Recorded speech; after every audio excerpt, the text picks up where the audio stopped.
অবৈধ কাজে নষ্ট করো না। নিশ্চয়ই যারা অবৈধ কাজে সম্পদ নষ্ট করে তারা হলো শয়তানের ভাই। সুতরাং এই দিনকে কেন্দ্র করে যারা সম্পদ নষ্ট করবে ওরাও শয়তানের ভাই। আওয়াজ দিয়ে বলেন ঠিক না বেঠিক?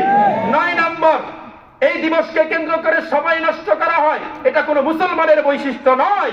আল্লাহ তাআলা মুসলমানদের বৈশিষ্ট্য, মুমিনের বৈশিষ্ট্য বয়ান করতে গিয়ে সূরা মুমিনুনের 3 নম্বর আয়াতে বলেন, ওয়াল্লাযীনা হুম আনিল লাগবি মুআরিদুন, যারা অনর্থক কর্ম থেকে বিরত থাকে এরা হলো প্রকৃত মুমিন।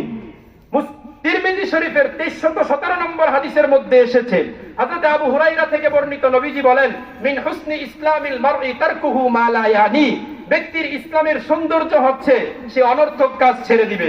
আল্লাহ তাআলা আমাদেরকে তৌফিক দান করুন। 10 নম্বর সর্বশেষ কথা, এই দিবসকে কেন্দ্র করে বর্ষবরণ উপলক্ষে শিরিক যুক্ত একটা স্লোগান দেওয়া হয়। কি বলে? মুছে যাক গ্লানি, ঘুচে যাক জরা, অগ্নি স্নানে সূচি হোক ধরা। মানে গোটা বিশ্বটাকে নতুন বছর উপলক্ষে তারা আগুন দিয়ে গোসল করাতে চায়। আর আগুন পবিত্র, এটা হলো অগ্নি পূজক এবং হিন্দুদের বিশ্বাস। যারা এই স্লোগান দেয় তারা এই শিরক যুক্ত স্লোগানকে প্রতিধ্বনিত করে। নাউজুবিল্লাহ বলবেন না?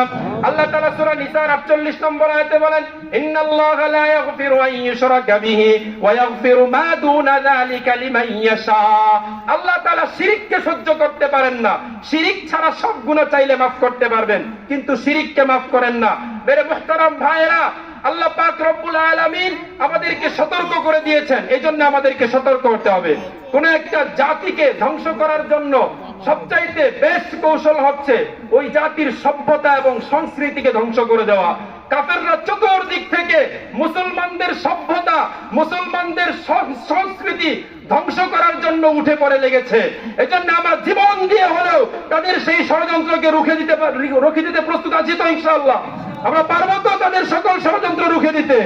মুসলমানদের সভ্যতা হলো আল্লাহ, মুসলমানদের সংস্কৃতি হলো আল্লাহর রাসূল, মুসলমানদের সংস্কৃতি হলো মাহফিল, মুসলমানদের সংস্কৃতি হলো মসজিদ মাদ্রাসা, মুসলমানদের সংস্কৃতি হলো আল কোরআন, মুসলমানদের সংস্কৃতি হলো নামাজ রোজা। চিল্লা বলে ঠিক না বেঠিক? ওয়া আখিরু দাওয়ানা আলহামদুলিল্লাহ।